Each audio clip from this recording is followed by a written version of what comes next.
Fjöl og tvítengi. Hvað er fjöl og tvítengi?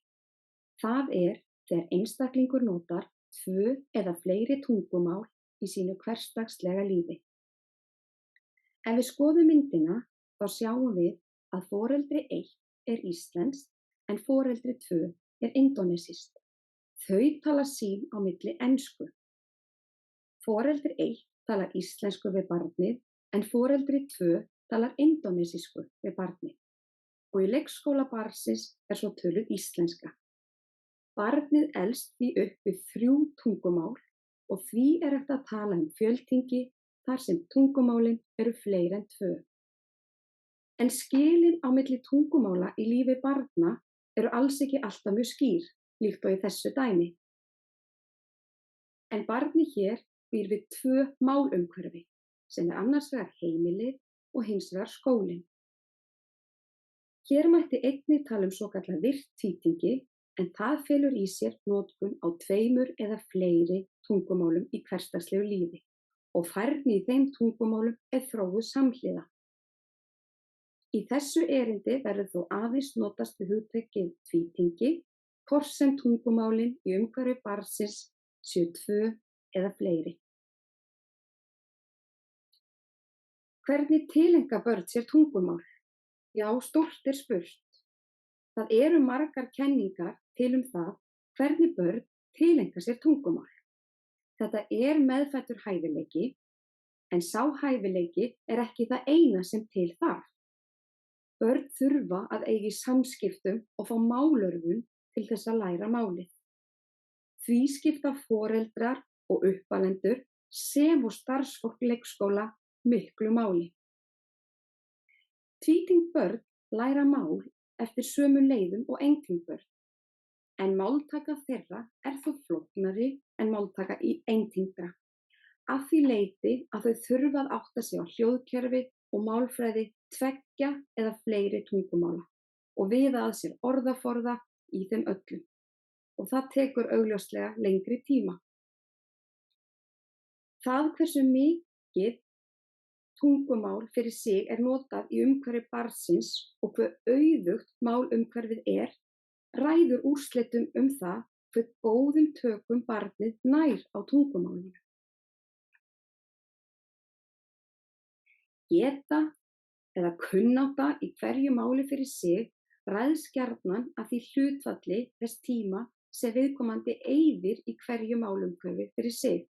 Og það er mjög gott að hafa þetta bak við eyrað þegar kemur að vinnu með tvítengdum börnum.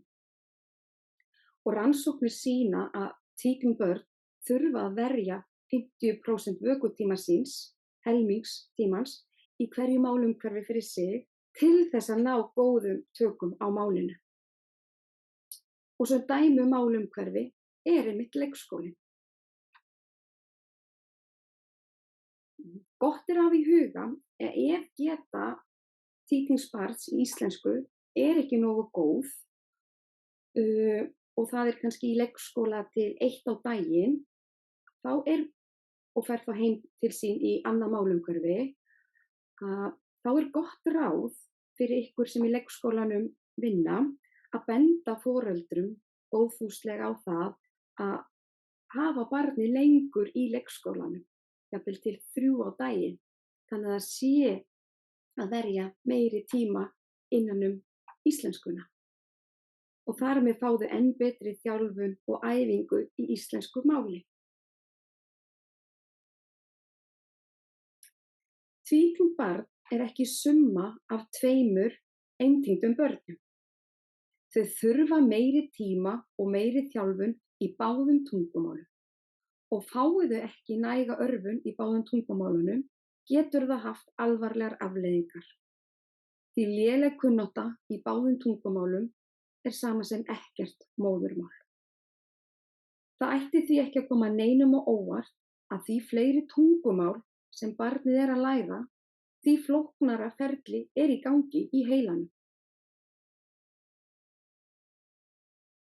Þjálfun skiptir höfuðmáli. Til þess að læra tungumál þarf æfingu. Ef þjálfun er ekki næg, ná tvíteng börn ekki tökum á tungumálinu sem nauðsynleg fyrir komandi nám í grunnskóla, framhaldsskóla og háskóla. Verkleg fög eru mjög mikilvæg, þar fá þau gjarnan mestu þjálfunina í töluðu máli og því mikilvægt að nýta ekki þá tíma í viðbótar stuðningskennslu. Til þess að læra flókið tungumál vel þá þarf að heyra og lesa flókna texta og fá útskýringu á orðum sem reynast erfið. Og helstu tækifæri til þess í leikskólanum eru einmitt lestrastundir, samverustundir og þær stundir þar sem að börnin þurfa að eiga í samskiptum við starfsfólk og önnur börn. Það mjög mikilvægt að falla ekki í þá gryfju að nota ensku sem millimál.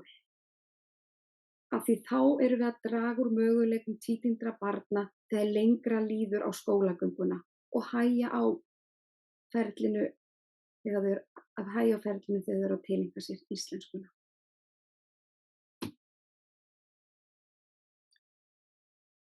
Mýtur tvítyngji.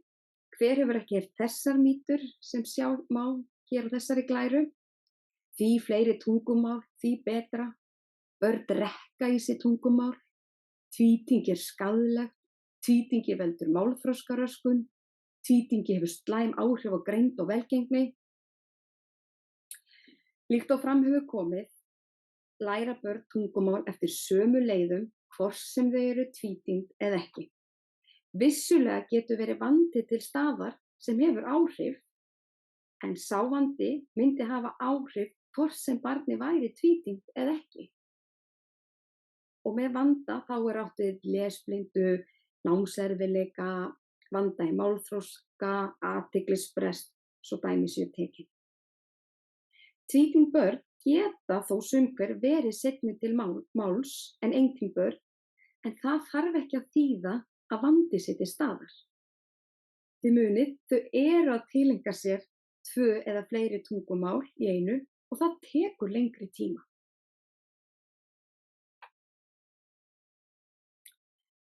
En þrátt fyrir að þetta geti verið flókið og pínusnúið á köflum, að þá mjög mikilvægt að átta sig á því að tvítyngji samt aldrei vandamáli. Það stoppar ekki málþroska. Það miklu frekar við sem að börnunum koma sem eru vandamálið ef við erum að veita þeim afslátt. Æ, hann tvítyngdur. Æ, sleppum honum við þetta. Það má alls ekki. Ef þau eiga erfitt með eitthvað, þess þá heldur. Þurfum við að hjálpa þeim, þjálfa þau og aðstoða. Svo þau nái tökum á því sem reynist þeim erfitt og dragist ekki aftur úr. Og börn virðast hafa alla burði til þess að læra 2 eða fleiri mál samtímis, séu engar hömlur eða engin undirliggjandi vandi til staðar. Tvítyngd börn sýna stundum sömu frávik og börn með málþroskaröskun og því þarf að vinna nánast eins með þau, líkt og að málþroskaröskun sé að ræða. Því eins og rannsóknir hafa sýnt fram á að málþroskaröskun getur leitt til alvarlegs vanda síðar meir á lífsleiðinni sé ekkert aðgert, má þar nefna vanda í námi, lestri, félagsþroska og fleira. Helsta áskorunin eða vandinn kannski mestur eða stærstur þegar kemur að því að greina málvanda tvítyngdra barna. Því þar skortir okkur mælitæki. Elín Þöll talmeinafræðingur hefur mikið rannsakað máltöku tvítyngdra barna og í gegnum rannsóknir sínar hefur hún náð að setja fram viðmið til að mæta sanngirni þegar kemur að því að meta tvítyngd barn með viðmiðum eintengdra.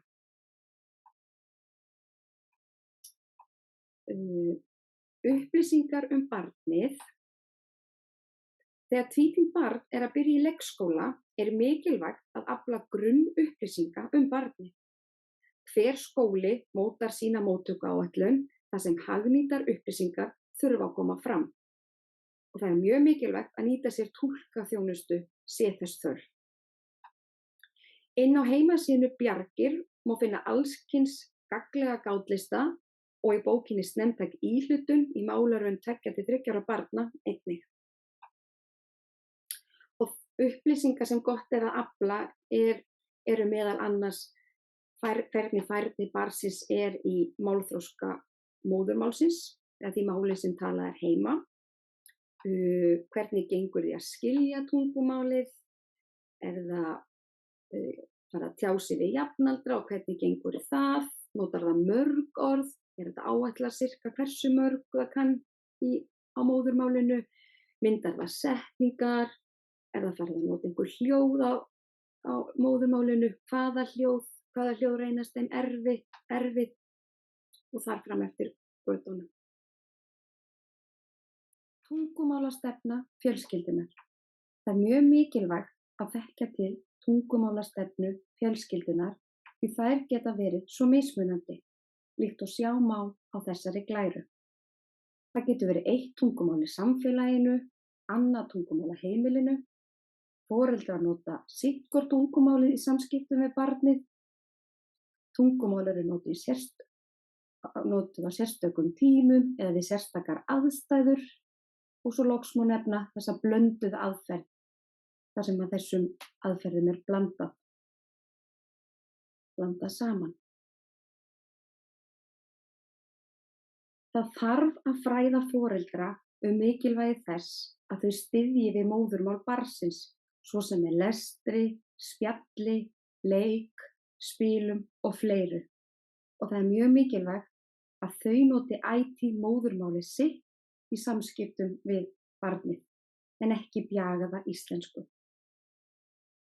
Mikilvægt er að foreldrar sýni íslenskunni áhuga og reyni að læra málið því þau eru, fyrirmyndir og viðhorf þeirra til tungumálanámsins skiptir öllu. Börn velta alveg fyrir sér, af hverju þarf ég að læra íslensku ef mamma og pabbi þurfa þess ekki? Börn þurfa að heyra og nota íslensku til þess að læra málið og það er gert í leikskólanum. Mikilvægt er að hvetja foreldra tvítyngdra barna að sækja alls kyns uppákomur og tómstundir þar sem börnin þurfa að tala íslensku og má þar nefna afmæli, íþróttir eða aðrar tómstundir, vinatengsl og fleira. Hér má sjá brot af niðurstöðum og rannsókn Ástrósar Þóru Valsdóttur sem var að kanna málleg samskipti í leikskóla með tvítyngd börn í fyrirrúmi og niðurstöður voru sláandi. Þær sýndu fram á að leikskólastarfsmenn tali mun minna við börn sem eru tvítyngd.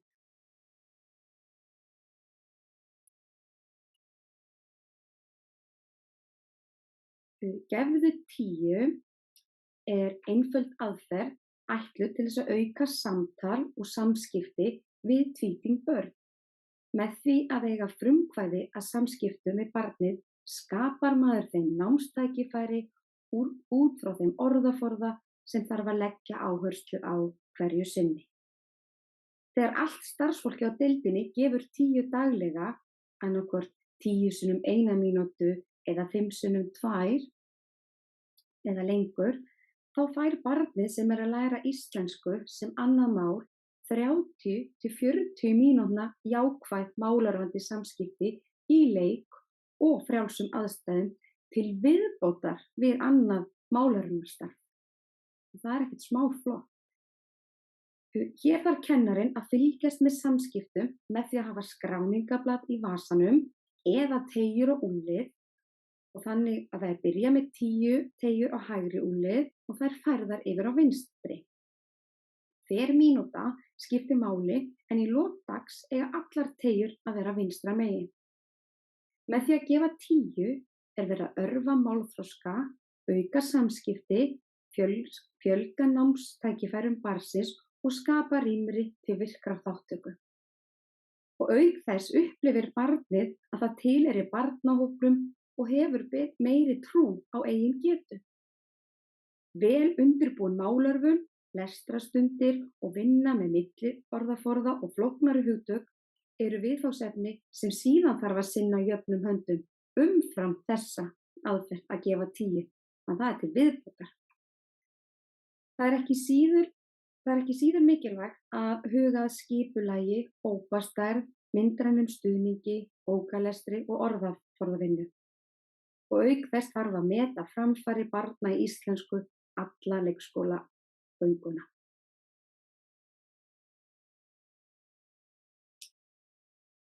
Og það er mikilvægt að vinna markvisst með orðaforðann sem og aðra þætti málþroskans eins og tjáning, skilning, setningafræði og hljóðkerfisvitund. Og hér er að gera að nýta hljóðbækur, íslenskt sjónvarpsefni, samskiptabækur, senda heim upplesnar sögur og allt sem ykkur dettur í hug sem leggur ríka áherslu á orðaforðakennslu.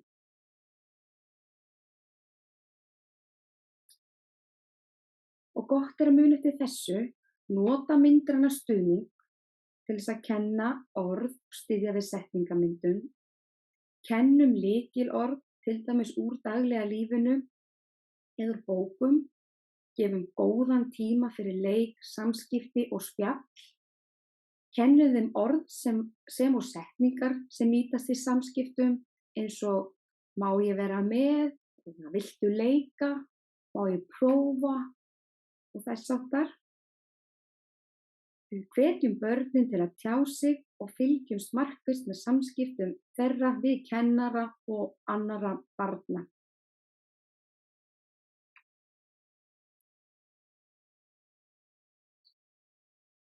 Látum orðin sem við erum að kenna koma oft við sögu á hverjum degi og notum orðin í setningum eins oft og við getum. Og það er mjög gott að vera með orð dagsins eða jafnvel orð vikunar. Þannig að þá er maður að leggja ríka áherslu á eitt orð alla vikuna eða allan daginn og reyna að koma því fyrir sem oftast yfir daginn eða vikuna. Við erum vakandi fyrir því sem er vinsælt í barnamenningunni, svo sem bækur, teiknimyndir, leikföng og tyllidaga. Það er einhvern veginn alltaf eitthvað í tísku eða eitthvað vinsælla en annað. Þannig endilega fylgjumst með því og grípum þau tækifæri. Oft er líka mjög gott að tengja orðin sem við erum að kenna þeim við bakgrunnsþekkingu barnanna og þeirra eigin líf. Það festir orðin betur. Það er mikilvægt að rifja upp reglulega og meta kunnáttuna eins og fyrr kom fram. Höldum vel utan skráningu á henni, setjum niður markmið, hökum við þegar markmiðum hefur verið náð, setjum ný og hér er gott að nýta sér traskímun eða aðra lista til þess að halda vel utan þetta og átta sig betur á hvaða er sem að þau geta nú þegar, hvaða færni vantar þeim og svo framvegis. Tungumálið hálsinn, það er ein aðferðin sem hægt er að nota þegar verið er að efla íslensku kunnáttu og leggja inn orð. Hér eru starfsmenn með mikilvæg orð og orðasambönd með myndum því til stuðnings utan hálsinn og getur þá sýnt viðkomandi barni myndirnar á kippunni ef barni lendir eða á í erfiðleikum með að gera sig skiljanlegt. Og við þetta má nota bara hvaða myndir sem er. Boardmaker-myndir eru mjög gagnlegar eins og þessar sem hér má sjá.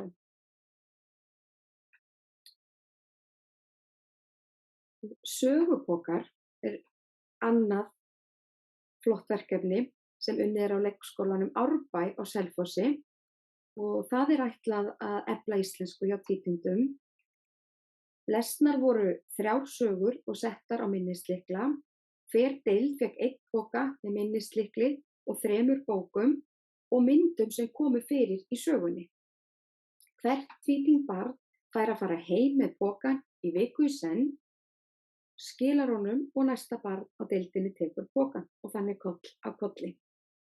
Hugmyndin með þessu verkefni er að tengja íslensku og bókalestur inn á heimili og samtvinna þau við tungumálið sem fjölskyldan talar. Foreldrar geta þá setið með bókina og flettinni leið og þau hlusta á upplesturinn.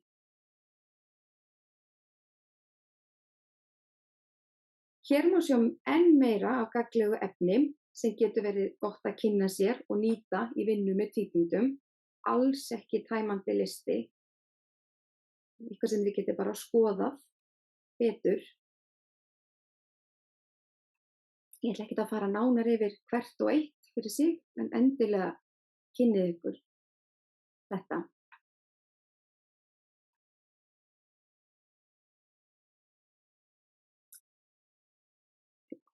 Hópar og samsetning þeirra.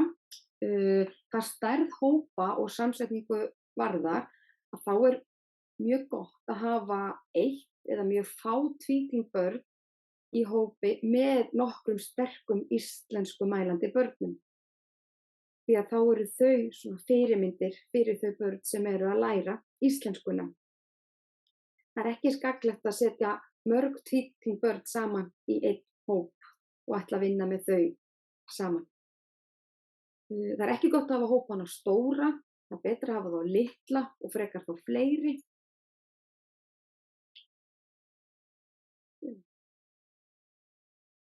Huga að þessu, hópastærðin og samsetningin, hún skiptir gríðarlega miklu máli. Og ef áhyggjur vakna, þá hikið ekki við að hafa samband við talmeinafræðing, kennsluráðgjafa, sérfræðing í fjölmenningu á ykkar svæðum. Þeir eru boðnir og búnir til þess að aðstoða og leiða ykkur áfram ef þörf er á.